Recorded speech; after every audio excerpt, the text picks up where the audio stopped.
Shalom Bapak Ibu Saudara, apa kabar? Saya berharap Bapak Ibu Saudara dalam keadaan baik, sehat, dan dalam penyertaan Tuhan. Jumpa lagi dalam renungan harian, dan kali ini nats kita diambil dari Kisah Para Rasul pasal yang kedua ayat yang ke-42. Firman Tuhan berkata, mereka bertekun dalam pengajaran rasul-rasul dan dalam persekutuan. Mereka selalu berkumpul untuk memecahkan roti dan berdoa.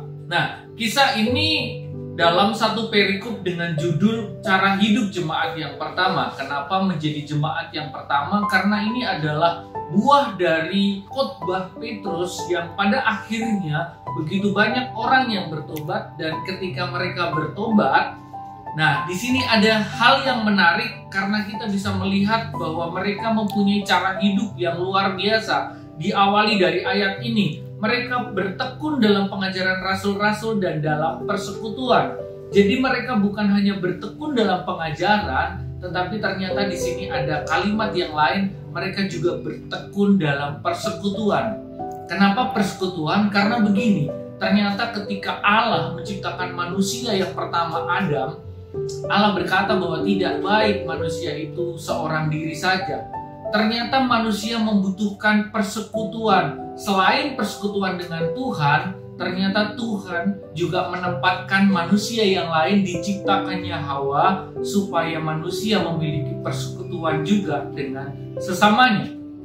Menjadi menarik karena tujuan dari persekutuan itu adalah hubungan. Bukan hanya berhubungan dengan Tuhan, tetapi punya koneksi dengan manusia juga. Menjadi menarik karena gini, mereka bukan hanya dalam persekutuan, tetapi firman Tuhan berkata mereka selalu berkumpul untuk memecahkan roti. Roti yang dimaksud bukanlah roti secara fisik saja, tetapi di sini adalah roti hidup, yaitu firman Tuhan. Kenapa di sini mereka membagikan roti yang adalah makanan? Ternyata bukan hanya makanan secara jasmani saja, tetapi juga makanan rohani, yaitu firman Tuhan itu sendiri. Dan menariknya di sini, itulah yang mereka bagi-bagikan. Ternyata kehidupan rohani harus terus bertumbuh. Kalau hari Minggu kemarin kita mendengarkan khotbah, kita akan menerima bahwa pengertian kita harus berubah. Menjadi orang Kristen harus bertumbuh. Dan tujuan pertumbuhan itu adalah berbuah. Bukan hanya berbuah, tetapi berbuah lebat. Buahnya pun manis. Untuk sampai kepada tahap itu, kita harus mulai dari sini. Membagi-bagikan roti kehidupan itu. Membagi-bagikan firman Tuhan itu. Sharing satu dengan yang lain supaya saling menguatkan. Sharing satu dengan yang lain supaya apa? Supaya kehidupan rohani kita terpelihara sempurna. Jadi dipastikan hari-hari ini Bapak Ibu ketika merenungkan firman Tuhan pagi ini, engkau menemukan bahwa ada komunitas yang harus engkau ada di sana. Komunitas untuk bersekutu, bisa melalui komsel, bisa melalui kesan, bisa melalui GC, bisa melalui CP. Tetapi percayalah, setiap komunitas itu harus membuat engkau bertumbuh di dalam Tuhan.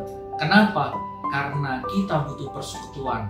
Karena persekutuan itulah yang akan membangun hidup kita. Mari bersekutu, sebab sejatinya persekutuan itu adalah inisiatif Tuhan buat kita. Bukan hanya bersekutu dengan Tuhan, tetapi kita juga bersekutu dengan sesama, supaya kita saling menopang, supaya kita saling menguatkan satu dengan yang lain. Dan yang terakhir di sini ditutup, mereka juga saling mendoakan. Mereka berdoa, menguatkan satu dengan yang lain. Ini yang menjadi luar biasanya. Dan saya berharap Bapak Ibu pun bisa menemukan komunitas-komunitas untuk engkau bertumbuh lewat kesan, lewat CP, lewat GC yang ada di GBI New Life Community.